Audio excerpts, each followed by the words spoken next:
Businessman Opinion. Mitra bisnis, kami buka kembali segmen Businessman Opinion untuk Anda bergabung ya. Seperti biasa, mitra bisnis bisa menghubungi di telepon 021509188877, WhatsApp call di 0816924924 atau bisa melalui komentar di live TikTok Pas FM Radio Bisnis. Putusan MK yang mendaulat BPK menjadi satu-satunya lembaga yang berwenang mengaudit dan menetapkan kerugian keuangan negara. Misalnya dalam kasus dugaan korupsi. Wakil Ketua Komisi 3 DPR Ahmad Saroni menyambut baik putusan itu karena akan memberikan kepastian hukum. Selama ini banyaknya lembaga yang terlibat dalam penghitungan kerugian negara membuka ruang perbedaan tafsir hingga sengketa hukum. Nah, apa komentar Anda, mitra bisnis? Di 021509188877, WhatsApp call di 0816924924. Yang mengawasi sejauh ini kan BPK itu bisa dibilang dalam memberikan penilaian itu kita juga nggak tahu independensinya seperti apa, karena kan dia lembaga pemerintah ya, gitu, ya kan? Karena disetting untuk mengatur seperti pemerintah bahwa semua WTP wajar tanpa pengecualian, gitu ya, sering terjadi kan begitu kan.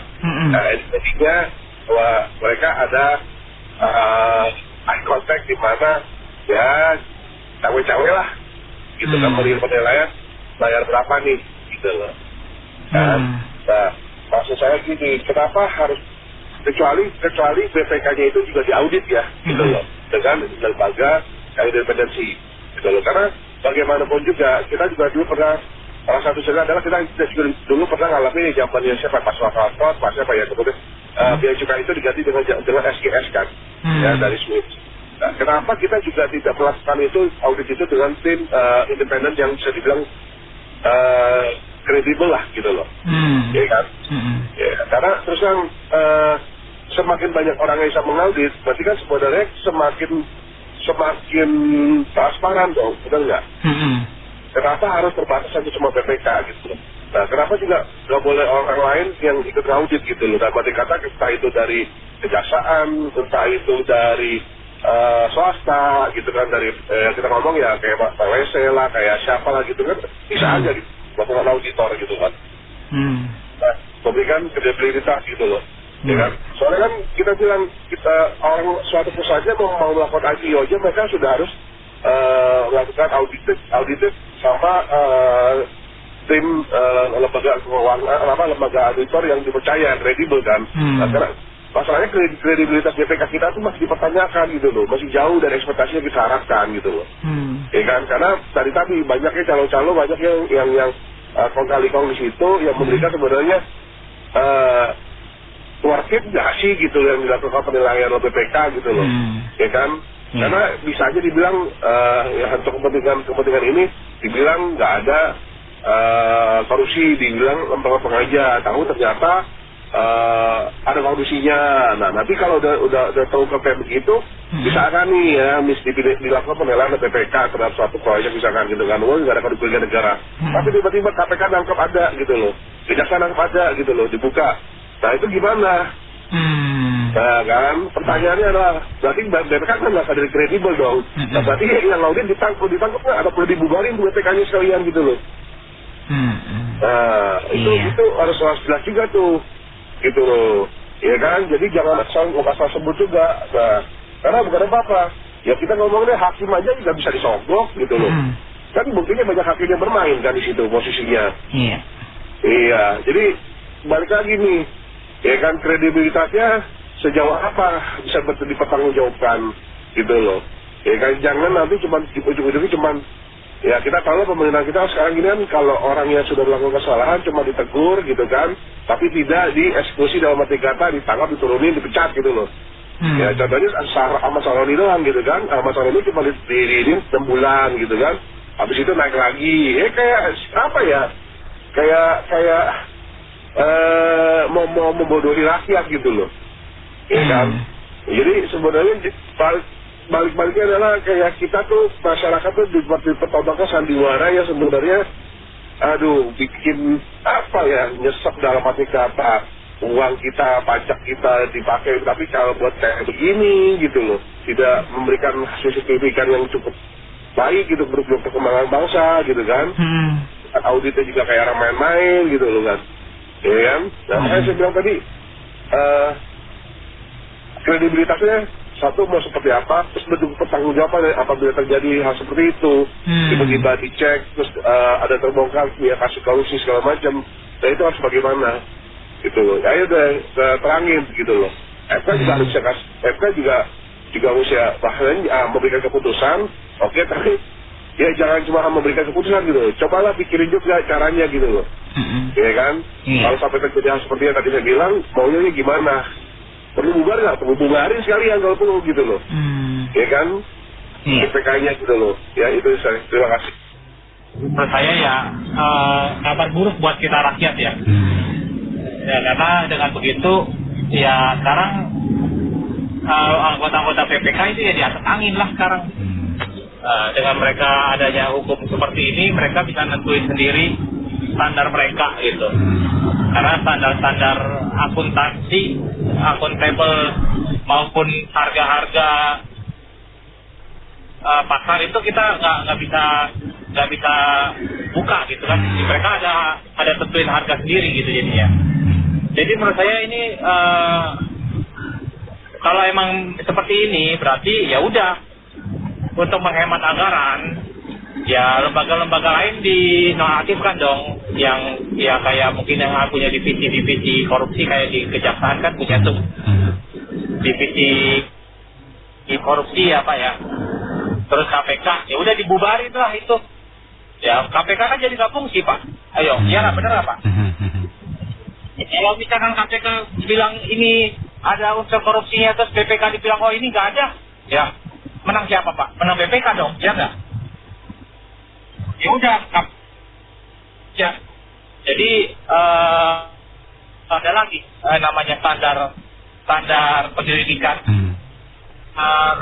divisi lain gitu loh. Bahwa divisi lain berhak untuk melakukan korupsi, kayak kepolisian kan juga kan punya Pak Barreskrim ya. Untuk menyelidiki penipuan, korupsi, penggelapan uang yang di luar daripada dari tangannya oleh KPK gitu Pak. Jadi menurut saya itulah kabar gembira buat DPR untuk divisi-divisi lain yang punya penyelidikan tindak pidana korupsi ya dibubarkan untuk menghemat anggaran. Jadi menurut saya seperti itulah. Jadi dengan begitu kita tidaknya walaupun BPK mempunyai standar sendiri, tidaknya kita bisa menghemat anggaran dari divisi-divisi lain yang tidak dibutuhkan. Gitu aja Pak, terima kasih. Penelpon itu memberikan opini yang rata-rata sama ya dengan peraturan MK tersebut. Ya sudah, dia itu sudah menjadi yang terkuat dan dia itu hanya satu-satunya lagi. Tadi petang itu Pak Tony masih sampaikan jadi satu pintu kan? Satu pintu. Jadi barusan udah disampaikan juga bahwa itu sudah di daerah-daerah sudah karpet merah itu. Jadi auditor yang independen yang Big 4, Big 5 yang internasional yang independen saja kadang masih bisa kecolongan. Apalagi mereka itu kan sudah standar internasional, bisa diaudit oleh pengawas dan yang lebih tinggi lagi. Kalau ini jadi tunggal, ya nggak ada yang audit, badan pemeriksa keuangan ya untuk jadi apa? Jadi yang sangat berkuasa karena laporannya itu semua tergantung dia.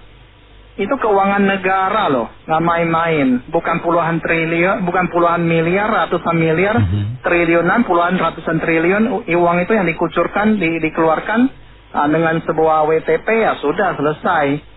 Dulu kita masih ingat ya, waktu zamannya gubernur dan wakil gubernur, waktu Ahok jadi di DKI itu, hanya satu DKI saja yang begitu banyak anggaran yang diajukan yang dicoret itu dengan tulisan itu emangnya uangnya nenek lu itu saja sudah segitu banyak dan Ahok itu tidak lolos WTP.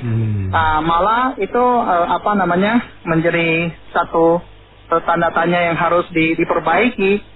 Sementara daerah-daerah lain, gubernur-gubernur lain, apalagi yang lebih tinggi lembaga-lembaga instansi negara kementerian itu, yang tidak pernah ngecek segitu ketat, yang tidak pernah ditransparan begitu, nah itu saja semua WTP, kan aneh. Satu DKI saja begitu, apalagi daerah-daerah lain yang lebih ini lagi. Jadi ini menurut saya itu sebagai warga, itu negara memang tidak serius. Kalau serius malah diperketat, diawasi, diperketat lagi, memang tidak serius. Nanti apapun kebocoran selama 5 tahun atau 10 tahun ke depan dengan aturan begini, ya sudah lolos semua, tinggal WTP saja. Jadi ini tadi Bapak itu sampaikan memang ini adalah kabar baik untuk DPR dan BPK, tapi kabar buruk bagi seluruh rakyat Indonesia. Ini prihatin dan sungguh menyedihkan bagi negeri ini yang pejabat-pejabat petinggi-petinggi itu tidak mau memperbaiki, tidak mau introspeksi diri. Demikian saya, terima kasih.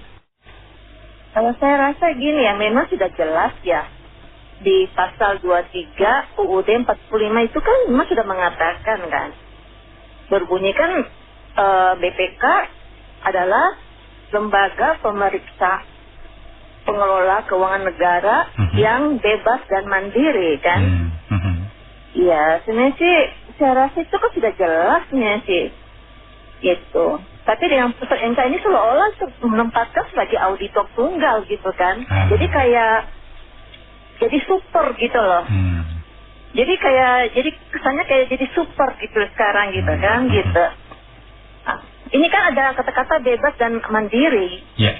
Masalahnya gini, selama ini kan lembaga BPK ini kan nggak bebas dari namanya korupsi, suap menyuap. Nah itu masalahnya, iya kan? Gitu. Jadi kalau misalkan keputusan ini menempatkan BPK sebagai auditor tunggal, tapi nggak disertai dengan perbaikan sistem yang bisa menutup celah korupsi suap, terus nggak disertai dengan reformasi internal dari tubuh BPK. Jadi kan yang tadi kan ada bebas dan mandiri. Ini kan artinya pejabat-pejabat yang ada di BPK seharusnya itu kan nggak boleh orang-orang partai politik. Atau yang terafiliasi dengan partai politik.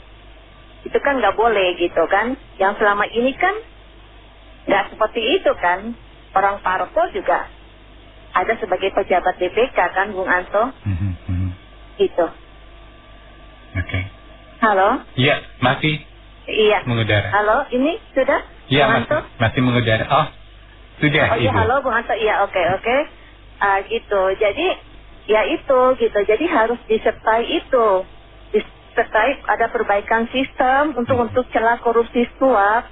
Terus kemudian harus reformasi internal di tubuh internal pejabat BPK agar bisa BPK itu bisa menghasilkan pejabat yang benar-benar berintegritas dan berani untuk menolak suap gitu.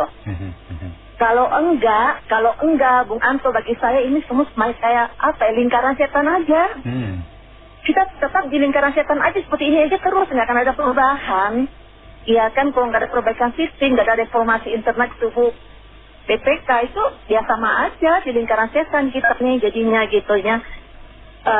Karena ya itu kan memang fakta gitu, selama ini BPK nggak bebas dari, bukan lembaga yang bebas dari namanya korupsi, suap menyuap gitu.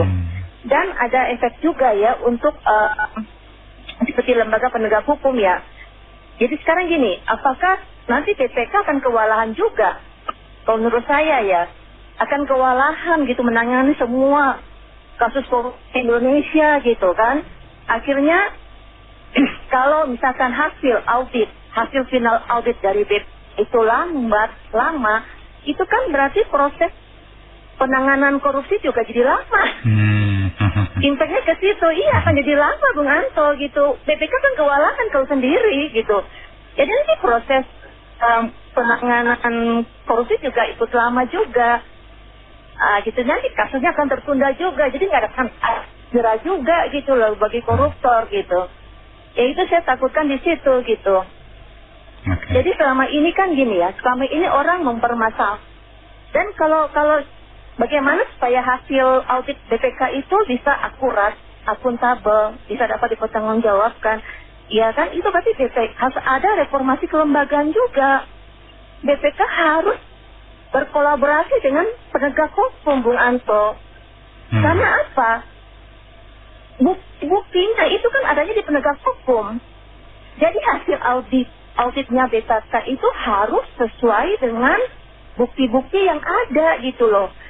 Kerugian negara itu seberapa itu harus sesuai dengan bukti-bukti yang ada. Jadi BPK itu harus berkoordinasi dengan penegak hukum, nggak bisa sendiri.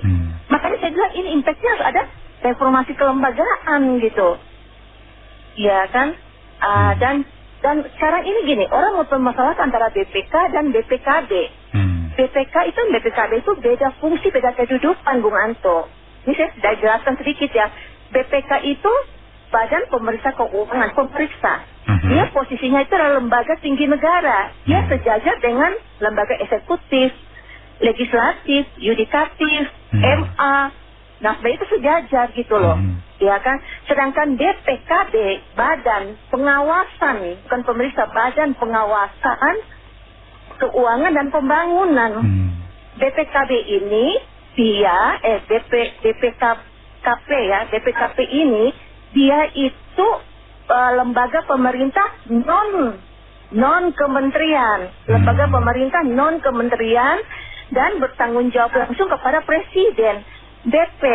BPKP ini dibentuk tahun 1983 di era Orde Baru, zamannya Pak Harto. Jadi dia di bawah presiden gitu. Jadi semacam gini, dia itu auditor internal. Gitu. Kalau BPK itu auditor eksternal, dan hasil auditnya itu biasanya dia biasanya sampaikan ke DPR, DPD, DPRD untuk dipublikasikan. Antara untuk hasil dari BPKB itu diserahkan kepada presiden, lembaga negara, kepala daerah untuk hanya perbaikan dan bukan untuk dipublikasikan gitu loh. Jadi seharusnya nggak dibentur-benturkan sebenarnya gitu, karena keduanya itu memiliki fungsi dan kedudukan yang berbeda. Sekarang gini, kalau BPK itu kan sejajar dengan legislatif, ya kan, segala macam, eksekutif, yudikatif. Yang jadi pertanyaan saya gini, kalau sekarang BPK super ini kan, jadikan auditor tunggal, siapa mengawasi BPK kalau BPK-nya nggak benar? Ya, BPK dipilih sama DPR. Ya kan, selama ini saya nggak pernah dengar itu DPR legislatif mengawasi BPK. Mungkin karena kedudukannya sejajar, ya. Nggak pernah dengar gitu. Jadi kalau misalkan BPK-nya suatu saat nggak beres, terus siapa yang mengawasi BPK gitu kan? Makanya rakyat itu harus bisa mengawasi. Jangan sampai kalau seperti super kayak begini, ini artinya BPK, pejabat-pejabat di BPK itu nggak boleh orang partai politik. Nggak boleh. Atau terafiliasi sama partai politik, nggak boleh. Kan ada undang-undangnya, bebas dan mandiri. Bebas itu artinya non-parpol. Iya kan? Gitu. Jadi ini yang terjadi selama ini kan dari partai politik juga ada di BPK gitu, Bung Anto. Jadi ya saya rasa ya itu yang harus diperhatikan. Ya kalau nggak begitu, nggak ada perbaikan semuanya, nggak ada perbaikan sistem, nggak ada reformasi internal di BPK, nggak ada semuanya gitu ya. Itu saya rasa ini udah kayak lingkaran setan aja, gitu aja, Bung Anto. Tetap harus ada koordinasi ya? Iya, tetap harus ada reformasi kelembagaan. BPK pasti kewalahan kalau sendiri gitu loh. Cuma ini kan kalau misalkan kasus korupsi, itu kenapa sih kalau misalkan lembaga penegak hukum itu menghitung kerugian negara gitu loh. Sebenarnya gini, hasil dari keputusan MK bukan berarti bahwa lembaga-lembaga ini nggak bisa menghitung kerugian negara, nggak bisa menghitung laporan keuangan, bukan. Mereka bisa juga kemudian kasih sebagai bahan pertimbangan dari BPK, tapi hasil finalnya adalah dari BPK. Jadi finalnya itu BPK. Jadi yang finalnya aja BPK gitu. Gitu. Jadi ya BPK harus akurat, harus akuntabel gitu loh. Karena kan yang dia finalnya kan di BPK. Artinya kalau misalkan setelah BPK laporkan hasil auditnya, itu udah nggak bisa ada upaya gugatan karena sudah final, seperti yang keputusan MK kan final dan mengikat. Nanti kalau kedepannya yang BPK ini juga sifatnya final juga. Jadi kalau misalkan laporannya itu salah dan segala macam, itu udah ada upaya lagi ke atas. Makanya ini harus benar-benar pilih BPK ini pejabatnya yang benar-benar dari teknokrat gitu loh, yang benar-benar berintegritas, bukan dari orang-orang parpol gitu loh. Kan undang-undangnya sudah jelas bebas dan mandiri BPK itu. Gitu. Kalau enggak, bagi saya ini kita akan seperti lingkaran setan aja, seperti saat ini aja gitu loh. Oke. Ya sebenarnya kan kalau lembaga negara kan nggak perlu, ya sekarang kayak ada KPK, dulu nggak ada KPK. Sebenarnya kalau semuanya benar kan ya nggak perlu ada lagi banyak-banyak kan. Kapan ada Satgas, ya kan. Kalau ada nggak benar dan dibikin Satgas. Jadi kan emang masalahnya di manusia aja kan. Cuman gini, saya mau tanya Mas Santo, kayak saya lihat cek itu kan pajak STNK kendaraan, kok kayaknya sama kayak tahun lalu ya? Sama ya.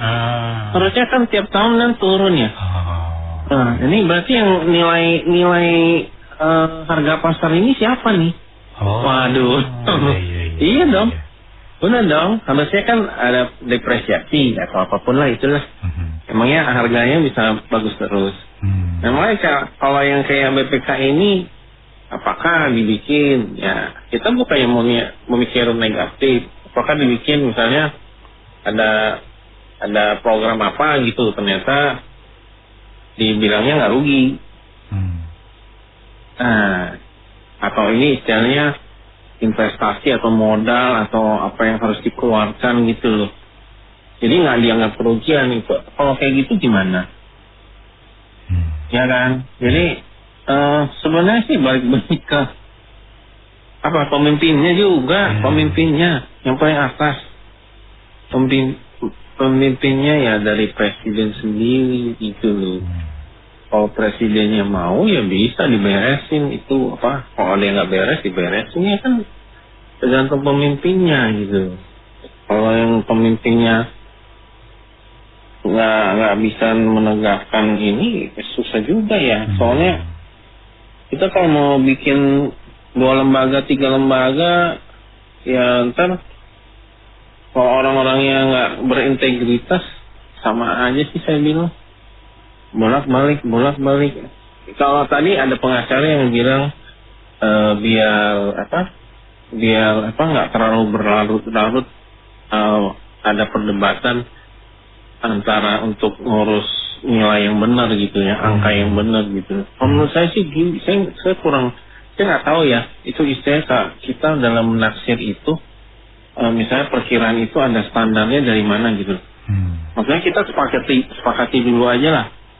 Misalnya kalau kerugian dari alam nih karena pertambangan atau hutan lindung dipakai, atau misalnya ikan kita diambil oleh orang nelayan asing, ya kan? Ya pokoknya kita hitung aja dibikin aja gitu loh peraturannya. Itu jadi kita nggak terlalu banyak berdebat. Mungkin itu ya harus mungkin DPR kali yang bikin gitu undang-undangnya. Jadi ada standar-standarnya kalau misalnya dalam nilai suatu kerugian gitu, atau ada rentangnya gitu. Jadi nggak mungkin terlalu di bawah atau terlalu di atas. Kan bisa aja dibikin, kan ada rumus-rumusnya kan banyak. Misalnya investasi harus baliknya berapa ya kan, harus keuntungannya berapa. Ya, itu kan dibikin aja gitu loh. Saya rasa sih bisa lah. Kalau misalnya nggak bisa, suruh AI juga bisa. dia bisa cepet kok, nggak perlu. Ya tergantung niatnya aja. Jadi kan nggak perlu lagi kita berdebat. Kecuali yang masalah misalnya dampak efek psikologi gitu, misalnya yang terkena bencana karena ada hutan gitu kan, hutannya ditebang jadi gundul, mereka kan hilang rumah, hilang keluarga, ada efek psikologi, itu agak susah.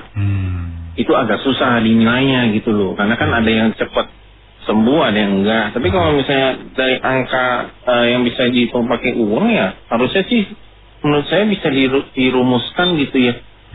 Gitu loh, jadi nggak mau diganti siapapun gitu, tetap ada itu rentangnya, orang nggak bisa lari dari situ gitu.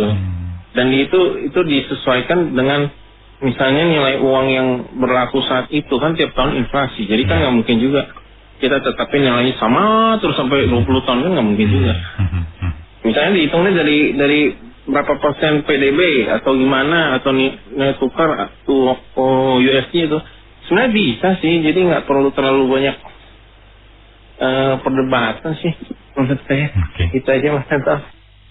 Jadi sekarang para koruptor, hai pejabat-pejabat yang mau korupsi, ingat satu pintu, BPK pintunya. Di negara Pororo ini semua pejabat wajib korupsi, karena korupsi itu hukumannya ringan, brother. Betul, benar. Vonisnya paling 2 tahun, 5 tahun paling lama. Lu pejabat-pejabat, kalau lu nggak korupsi, lu bego judulnya, Karena sekarang sudah dipermudah, satu atap, satu pintu, BPK. Jadi kalau BPK isinya kayak KPK Hong Kong sih, gua setuju 1.000.000%, bro. Iya. Masalahnya kayak kita lembaga semuanya masuk angin. Kalau masuk angin dikerok sih gampang pakai logam. Iya. Lah ini masuk angin kerokannya miliaran, bro. Yang dikerok itu, bro. Yoi. Lain kalau Benny kan logam cepek udah hilang tuh angin. Iya, paling bertahap. Kalau yang ono, lu kasih logaman, berat vonis lu, bro. Tapi kalau logamnya logam mulia mah beda kali. Gua baru mau lanjutin. Kalau Benny kan logamnya paling cepet. Yang ono logam mulia beda nasib, brother. Lanjut, ya. Lanjut. Kalau gua kan disuruh bawa happy aja sama lo, Sekarang gini, bro. Latar belakangnya apa coba? Kalau gue ngelihat kemarin jaksa, bro, yang kasusnya itu tuh, yang dipanggil. Oh iya, benar. Iya. Di Karo ya. Iya, jadi ngitung kerugian negara, pakainya ahli yang bisa dipesen, bro. Pas disuruh didatengin nggak bisa dateng tuh ahli, bro. Iya. Ayo pendengar BO cari aja di Google, Iya. Jadi kalau BPK kita punya moral, punya integritas, tapi sayangnya kita apakah berharap cemas? Apa bisa? Kagak. Jadi BPK-nya sesuai konstitusi bisa menghitung seenak jidat, Jadi yang tergantung wani piro nih, bro. Itu. Tergantung setoran, mau kerugian negaranya besar bisa disetel jadi kecil. Tergantung berapa besar yang mau disetel. Begitu, bro. Habis tempo hari juga ada ya mantan ketua BPK yang begitu ya. 40 miliar, bro. Gue cari 40 juta aja susah ya, cuan di saham ya, bro. Yoi. 40 miliar ya, bro ya. Yuk kita jadi curhat ya soal saham ya, bro ya. Apalagi Porto lagi menyala merah begini lagi, bro. Aduh. Iya. Jadi gini, ini jadinya meminimalisir oknum, bro. Jadi seenak jidatnya oleh oknum jaksanya jaksa gadungan buat memperkaya diri sendiri. Kalau kemarin begitu. Kalau ini pacok, ya memperkaya oknum pacok, memperkaya diri sendiri dan keluarganya. Sekarang pintunya yang tajir nanti adalah BPK. Kan gitu. Gue mau tanya bro, keuangan negara kan udah jebol ratusan triliun. BPK kemana kemarin ya bro? Berani kagak? Gitu aja udah sekarang pertanyaannya. Berani nggak MBG? Ayo, ini ditantangin MBG. Berani nggak lo sama MBG lo BPK? Gitu. Berani nggak Kade? Gitu kan sama Kade, ya kan? Berani nggak tuh? Ditanyain tuh sama Benny, ya kagak?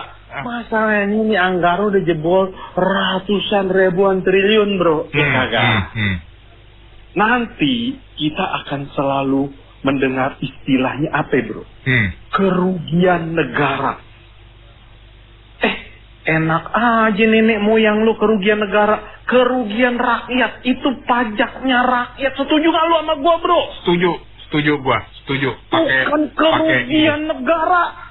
Itu kerugian rakyat Indonesia. Gua mau koreksi hari ini di Business Opinion-nya sesi Benny Ramadi.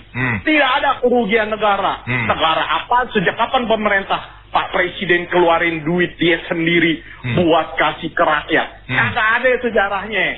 Yang ada kerugian rakyat Indonesia. Harus diganti istilah tuh bro, mulai hari ini bro. Ya kagak? Gua nggak setuju sama kerugian negara. Ya enggak? BPK jangan jadi badan perlindungan koruptor. Benar. Ini badan perlindungan koruptor. Masuk singkatannya masuk.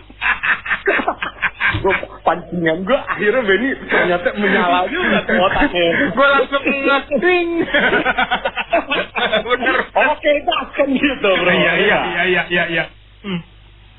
Sama ini satu bro. Ketika orang pajak nih, kortek lagi gua ntar pajakmu suka masuk lagi gua pancing kortek. Gini bro, kita pakai logika akal sehat. BPK mengaudit keuangan APBN. Dasarnya dari mana? Pajak rakyat. Keuangan rakyat Indonesia.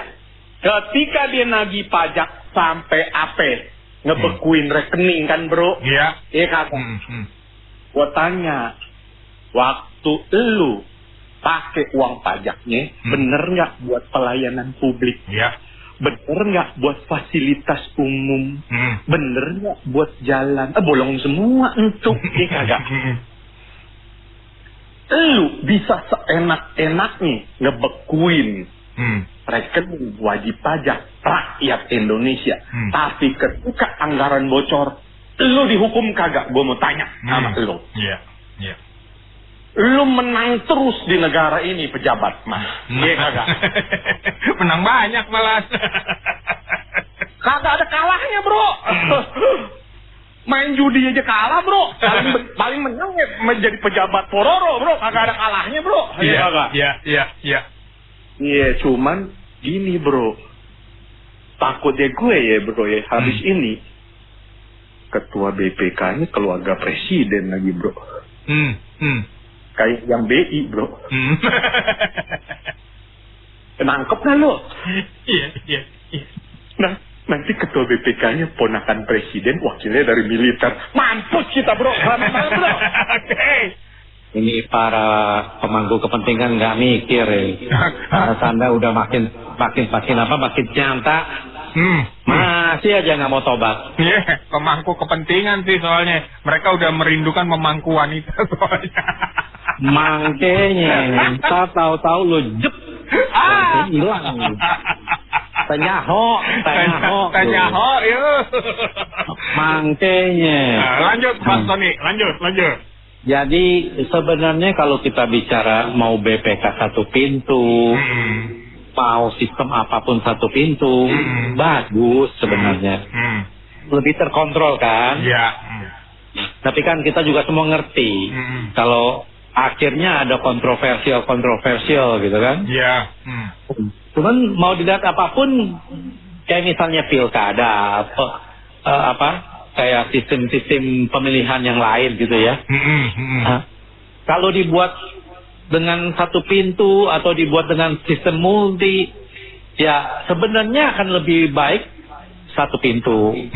Karena kan kita ngontrolnya lebih terfokus dibandingkan dengan yang multi gitu kan. Kalau misalnya sekarang otorisasi ada di BPK, ada di Kejaksaan, ada di sana, ada di sini.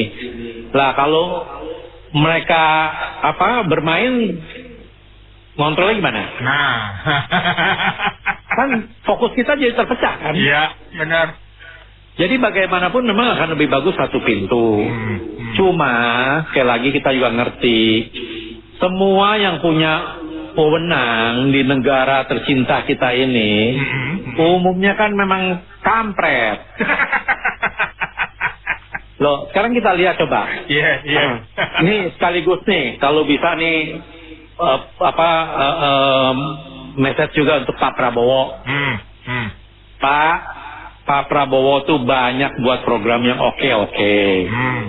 Ya paling tidak ada gregetnya lah. Tetapi tolong digarisbawahi, yang namanya program MBG mungkin tujuannya bagus, tapi pelaksanaannya, implementasinya, auzubillah min zalik tuh. Iya. Beli motor baru lagi urusannya mau makanan apa coba?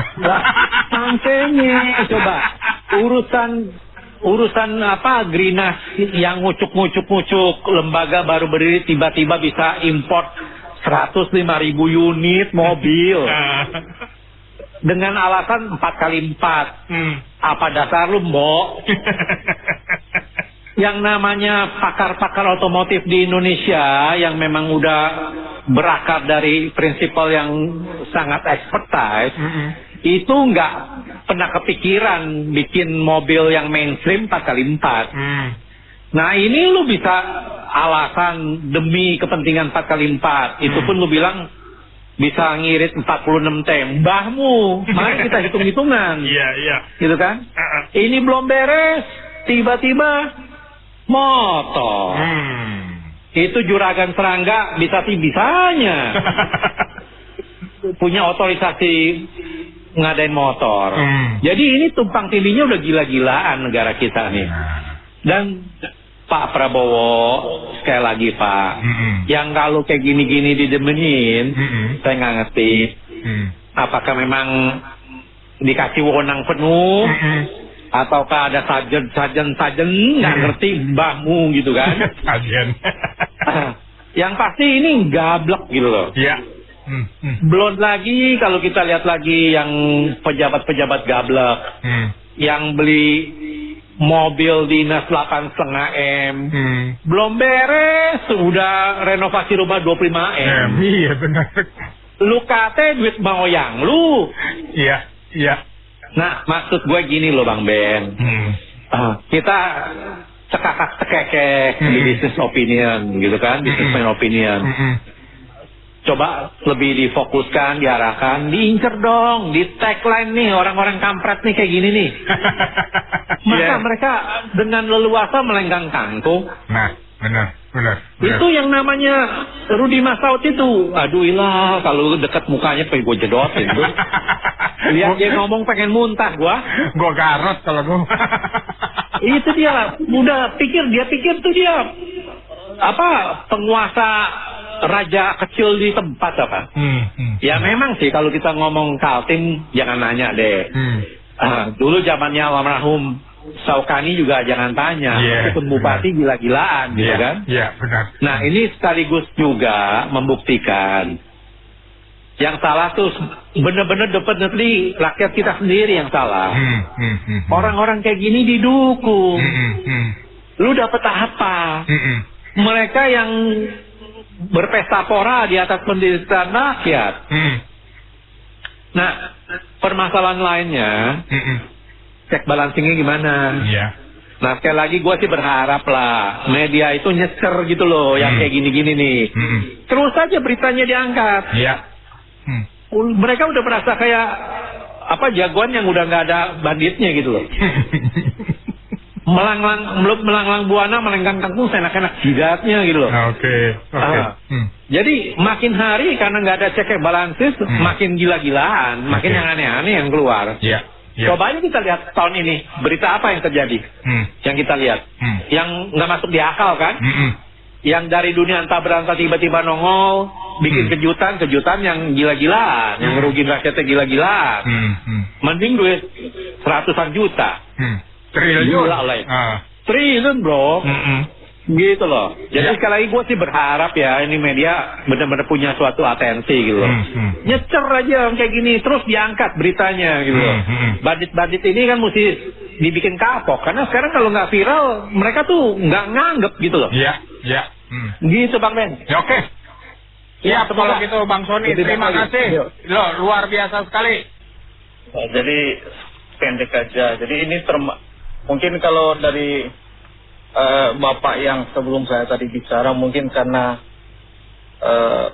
beda perspektif ya. Kalau saya yang sudah sempat berpraktik dalam kepengacaraan, keputusan MK ini sangat bagus karena sebelum ada keputusan ini dalam masalah pembuktian kerugian keuangan negara itu ada banyak perbedaan pendapat, termasuk perbedaan versi lembaga yang berhak untuk menghitung kerugian negara. Karena selain BPK, itu ada beberapa lembaga, antara lain BPKP, kadang juga di tingkat negara itu inspektorat.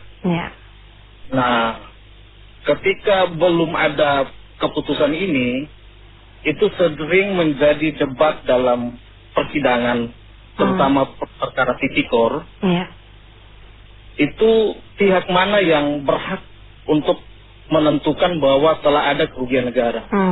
Biasanya dari kejaksaan atau KPK itu mereka lebih gampang membawa hasil dari lembaga-lembaga seperti BPKP. Nah, sedangkan ada beberapa keputusan Mahkamah Agung itu berpendapat lain bahwa sebenarnya sama seperti isi putusan MK ini, bahwa sebenarnya yang berhak menentukan kerugian negara adalah BPK. Nah, di situ ada dualisme yang selalu menjadi perdebatan di dalam persidangan. Nah, dengan adanya keputusan MK ini, kita sudah mengerucut pada satu kesimpulan bahwa hanya BPK lah yang mampu dan berwenang untuk menentukan adanya kerugian negara dalam misalnya perkara tipikor. Jadi ini dari sisi kepengacaraan atau dari sisi praktek persidangan ini sangat membantu.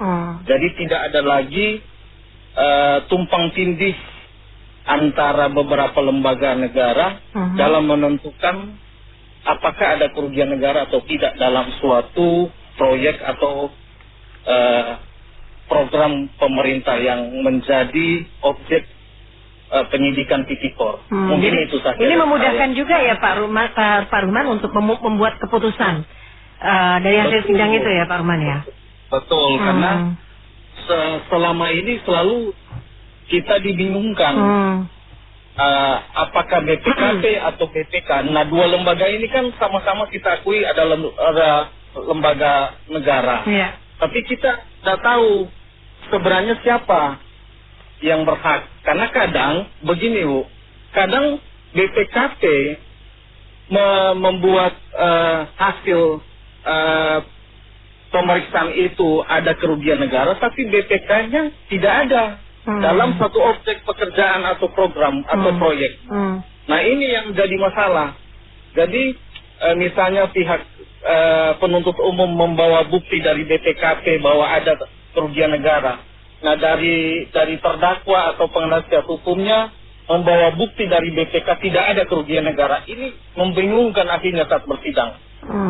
Nah, dengan adanya keputusan ini semuanya menjadi jelas. Jadi dengan ini semoga diharapkan ke depan tiap penyidik tipikor itu tidak lagi mengambil bahan-bahan atau sumber pembuktian tentang kerugian negara itu dari BPKP lagi, tapi hanya dari satu sumber yaitu BPK. Nah, dengan begitu tidak ada lagi diskusi yang over tentang ini karena sudah ada patokan yang jelas dalam putusan MK.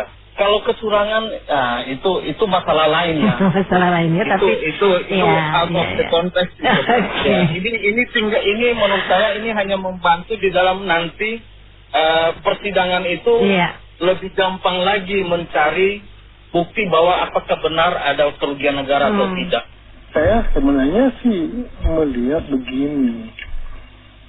Untuk masalah BPK Badan Pemeriksa Keuangan ini adalah setelah ditentukan oleh MK bahwa dia adalah satu-satunya yang punya kewenangan untuk menentukan kerugian atau keuntungan. Saya nggak tahu apakah pernah dibahas keuntungan. Belum pernah kan, yang dibahas cuma kerugian kan. Kerugian negara, ya kalau kerugian negara konotasinya kan korupsi gitu. Nah, tadi Pak Ibu sudah sebutkan dengan jelas bahwa berkaitan dengan keuangan negara sebenarnya ada dua. Apakah itu lembaga atau apa namanya BPKP dan BPK gitu loh. Nah, cuma saya kasih analogi BPKP ini kan bersifatnya preventif sebelum gitu loh. Jadi dia mengawas segala macam dan memberikan, jadi bersifat ya ibaratnya kalau kita kayak provider pulsa itu adalah dia bersifat sebagai prabayar gitu. Jadi dia sebelum gitu.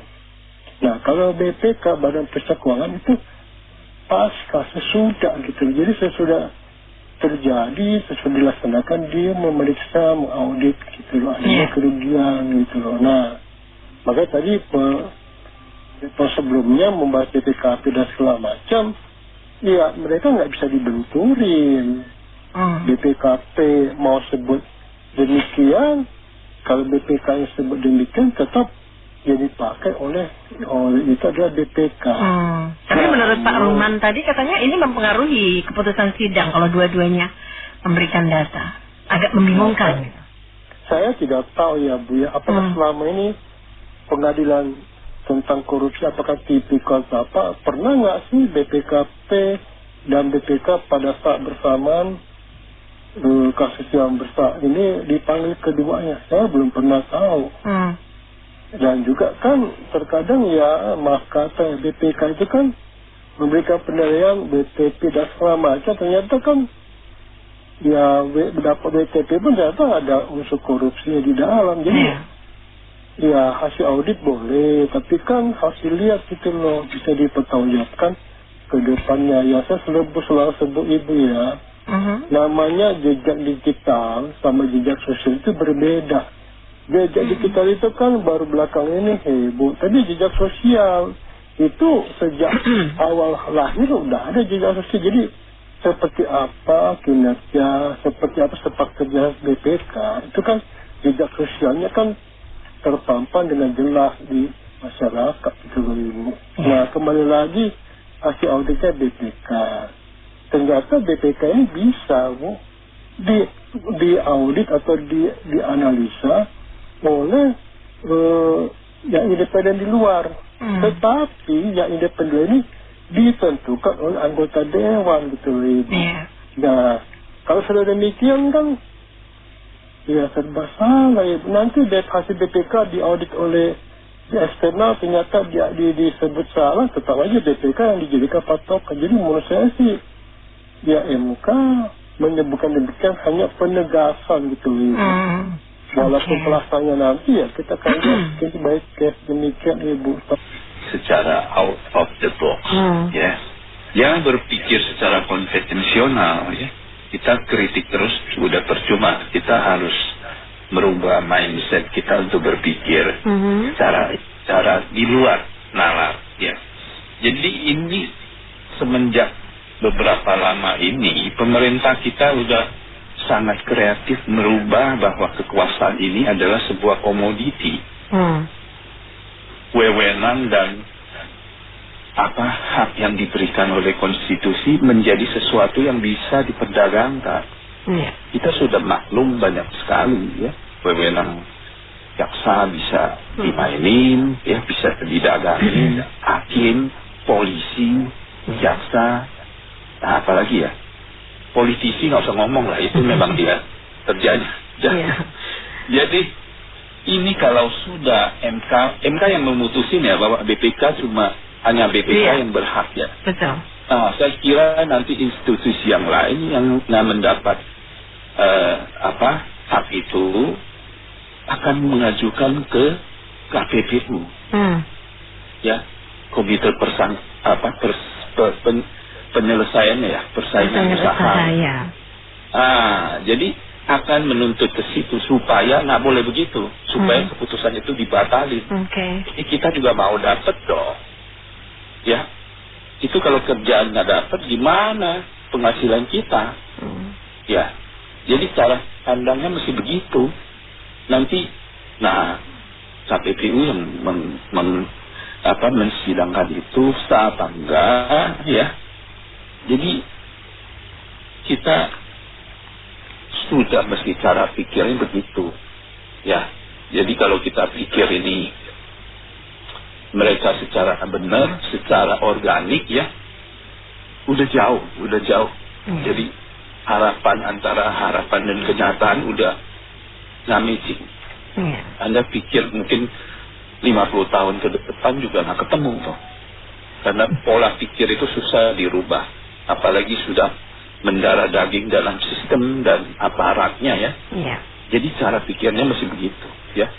Jadi ini sudah menjadi komoditi, jadi didagangin, ya. Keputusan MK ini sebentar lagi diajukan judicial review, ya. Ya, ini kayak negeri udah amburadul lah, kalau kata Pak Usman gitu. Ini negeri akal-akalan semua sih. Ya, kalau saya melihat kerja itu pasti bikin ribet ya. Dulu ada mau calonin jadi gubernur Jakarta karena nggak sesuai umurnya, lalu tiba-tiba dibatalin sama MK. Rame-rame lah para anggota DPR ini rapat paripurna untuk menggagalkan itu kan gitu ya. Akhirnya didemo lah sama mahasiswa, akhirnya nyerah lah para DPR ini. Terus MK mengeluarkan keputusan aparat TNI nggak boleh memiliki 2 jabatan. Tapi ujung-ujungnya mereka bodoh amat tuh, tetap aja mereka menjabat juga. Jadi kalau nanti MK kasih wewenang kepada BPK yang hanya mengurusi tentang keuangan, benar kata Pak Usman, nanti juga digugat juga. Jadi emang MK ini kalau saya lihat sih kayaknya sih udah nggak percaya sama institusi yang lain ya Mbak. Jadi mungkin pegang kartu asing nih MK ini. Makanya dipilihlah BPK mungkin tunggal untuk ngurusin itu. Tapi tadi pembicaraan kedua mungkin ke depannya juga ujung-ujungnya integritasnya nggak ada, amplop-amplop juga sih. Jadi memang udah rusak tuh negara ini, Mbak. Kalau negara ini nggak pada punya integritas untuk mensejahterakan rakyat, untuk merampok uang negara, ya susah. Jadi kalau memang punya integritas semua sih, negara ini sebenarnya sejahtera ya, Pak. Jadi kalau menurut saya sih kayaknya MK ini punya kartu as sih kayaknya. Makanya setiap dia ambil keputusan kan selalu digugat kan. Cuman aparat TNI aja masih memiliki jabatan, bodo amat masih jabat tuh. Meskipun MK udah putuskan itu. Jadi hukum di Indonesia itu gampang dimain-mainkan sih, Mbak. Karena udah rusak lah negeri ini dengan pemerintah sekarang ini, jadi rusak semuanya. Dari pemimpin kita udah wapresnya udah nggak benar, pemilihannya udah rusak, dari situ rusak ke bawah semuanya, Mbak. Jadi intinya ya harus masing-masing para pemimpin itu punya integritas lah, punya tujuan negara untuk sejahtera. Jangan mereka merampok uang negara, akal-akalan semua bagaimana supaya APBN kita rampok. Jadi para pejabat ini tolonglah lihatlah Indonesia supaya sejahtera, supaya maju. Itu gejala yang biasa di Konoha ya. Semenjak beberapa saat yang lalu ketika komandan dari satu nggak tahu apa konstitusi, semua di Jakarta. Ya begini jadinya kita melihat kan terakhir ini semakin amburadul. Ya, contohnya banyak ya.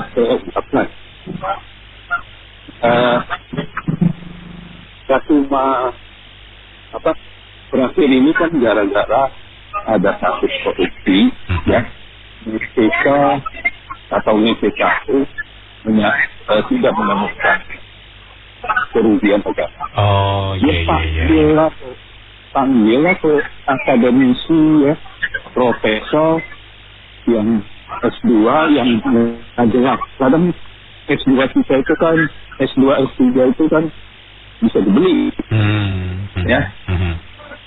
Ingatnya ada menteri itu yang tahu-tahu udah jadi S3, akhirnya diusut-usut, ditatal sama UI.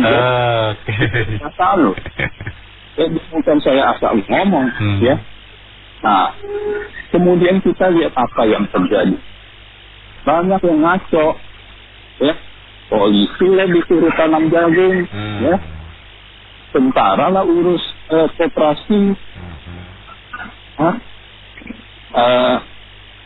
politisi lah jadi pemilik dapur MBG, jadi rusak.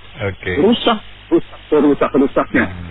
Ya, mestinya dia fungsinya ini menjaga keamanan, disuruh main politik.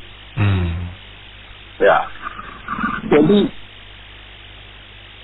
bikin malu. Ya, ketika dulu Montesquieu itu menemukan trias politika, ini dia acak-acak.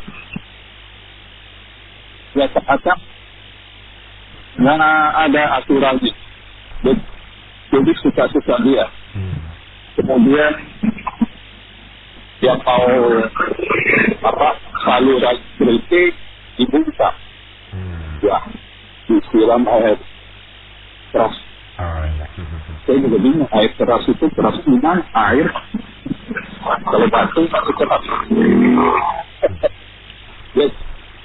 Jadi banyak institusi yang sudah tidak pada tempatnya sesuai dengan fungsi. Ya, kemudian ya itu politik menjadi tempat cari duit, bukan tempat mensejahterakan rakyat. Itu rusak. Coba lihat ya, siapa yang kalau ini nggak buru-buru mau ikut kekuasaan, baru juga jabat tahun sudah mau calonin dia lagi menjadi periode kedua. Ya. Anak dari SMA-nya nggak jelas, jadi wapres. Rusak. Penulis paradok Indonesia jadi pelakunya. Paradok Indonesia itu buku yang dia tulis. Intinya kan apa-apa masalah yang dialami oleh bangsa ini. Tapi ketika dia sudah menjabat, lupa kemudian. Malah dia teriak antek asing. Yang antek itu siapa? Sampai ke tempat orang sembah hidup, setor duit $1 miliar. Jadi paradoksnya dan semua di desa semua bisa didagang. Orang BPK juga lu mau BPS ada tanpa syarat masuk kita masuk. Tapi lu mau polisi yang ada harga polisi segala macam sampai sipil penjara juga bisa disogok. Itu topik utama hari ini. Semoga pendengar berikutnya penepot dijabarin lebih komprehensif. Ini tadi saya dengar Pak Osman itu memang negara kita itu mau bangkrut ya. Uangnya dia untuk LPG, untuk operasi barang putih, untuk kayaknya memang sengaja dirampok. Lalu siapa yang bisa nilai? Nah kalau udah bangkrut, kalau aja BPK yang bisa memeriksa ya mau dinyatakan bangkrut itu kayaknya arah-arahnya begitu, Mas. Jadi nanti kalau uangnya udah habis untuk LPG, untuk apa negara ini kehabisan uang bangkrut, nah BPK menilainya itu ya ada kebangkrutan. Gitu aja arah-arahnya kayaknya mau ke situ nih. Bahwa benar kalau dipusatkan ke satu untuk memberikan keputusan keuangan negara rugi atau enggak, atau korupsi atau enggak, betul. Tapi kalau orang-orangnya tidak punya komitmen, tidak punya integritas, ya itu sama dengan memindahkan uang ke sana aja. Ya, kalau ketuanya Ahok pernah memberikan syarat, kalau saya sebagai ketua KPK syaratnya ada. Bisa dipenuhi nggak? Kalau bisa dipenuhi, dia mau jadi ketua KPK. Nah, kemudian anggota KPK pun juga harus yang jelas-jelas punya integritas dan komitmen, dinilai betul-betul sebelum masuk ke bawah tuh, dinilai betul-betul, dicek betul-betul. Kalau tidak begitu ya percuma, cuma pindah uang aja ke KPK nanti lagi. Kan saya bingung loh Pak, ini BPK kan sebenarnya singkatan dari apa sih? Di BPK kan saya agak curiga ya. Bukan badan pengawas keuangan, Pak. Iya, badan pemeriksa pengawas. Pengawas pada memeriksa sih. Mirip gitu kan. Ya, saya curiga ini jadi badan pengepul keuangan. Kan kasih kewenangan yang sangat besar loh Pak di negeri ini, cuma dia sendiri loh yang boleh memeriksa semua keuangan sama swasta ya kan. Iya. Dan bisa bayangkan Pak apa efeknya kalau sebuah badan atau perorangan atau apalah kalau dikasih monopoli atau kewenangan besar sih. Yang tadinya benar bisa jadi salah, yang tadinya salah bisa jadi benar. Saya curiga sekali nanti di kedepannya bukannya akan lebih baik laporan-laporan yang dia keluarkan, malah bisa jadi baiknya tergantung permintaan si yang mau dilaporkan. Apakah mau dilaporkan atau mau dilaporkan buruk, nanti tergantung nego. Saya jadi ingat gini, pada waktu Pak siapa tuh gubernur kita tuh, waktu masih Pak Ahok ya, Pak Ahok jadi gubernur, Pak Ahok pernah bilang tuh di media massa ya, berani nggak BPK buka-bukaan? Dan sampai hari ini ternyata nggak ada apa namanya niat baik dari BPK untuk menanggapi omongan Pak Ahok itu. Jadi pada saat Pak Ahok memimpin Jakarta ya itu yang namanya laporan wajar dengan pengecualian ya. Jadi pada saat Pak Ahok menjabat itu semua laporan dari BPK selalu dengan wajar dengan pengecualian. Beda dengan gubernurnya itu Anies itu laporannya selalu WTP wajar tanpa pengecualian. Nah itulah makanya Pak Ahok kan pelan-pelan berarti nggak BPK buka-bukaan gitu terbitan laporan-laporan tersebut. Jadi dari itu kan kita sudah bisa menilai nih bahwa ternyata ada apa di dalam badan BPK. Nah kalau kemudian pemerintah MK ini sudah diputuskan kalau sama ya oleh MK ya. Kalau kemudian ternyata melegalkan hal itu ya makin kedepannya makin bahaya lagi nanti. Jadi banyak transaksi-transaksi yang seharusnya nggak terjadi bisa jadi terjadi ya. Mungkin kalau BPK sudah bermain, ya saya nggak tahu siapa lagi yang mau mengawasi karena itu sudah ada kesempurnaan paling tinggi. Apakah KPK langsung? Tapi KPK kan juga kalau nggak salah di bawahnya BPK ya. Katanya BPK tingkat dengan menteri atau langsung lapor ke presiden ya kalau nggak salah tadi disebutkan. Jadi tadi bisa diperkirakan Mbak, kalau sekiranya BPK melakukan kesalahan atau kecurangan, saya nggak yakin polisi berani menyidik atau mengusut lebih jauh kesalahan yang dibuat oleh BPK. Jadi sebenarnya ini jangan jangan diputuskan secara terlalu cepat Mbak ya. Kalau yang badan itu kan paling nggak ya ada opsional lain lah, misalnya selain BPK siapa lagi yang siapa lagi yang berhak untuk menentukan. Jadi ada pertimbangan lain. Jadi misalnya BPK ngasih nilai wajar, terus nanti orang lain ngasih nilai nggak wajar, itu kan jadi perlu dicari jalan tengahnya. Ini ada apa nih ya? Karena negonya kurang mulus atau negonya terlalu kecil, jadi nggak ada kata sepakat untuk menerbitkan kata wajar gitu loh Pak. Mungkin saya rasa sih DPR perlu perlu rapat ulang lah untuk meluruskan hal ini, karena ini bakal jadi dan dapat laporan keuangan. Ya saya akan jadi sebuah bencana bagi laporan keuangan kalau hal ini diteruskan tanpa ada pengawasan lain. Oke, mitra bisnis, kami cukupkan sampai di sini dulu sesi Semen April untuk kali ini. Terima kasih sudah bergabung. Saya Anita Wijaya.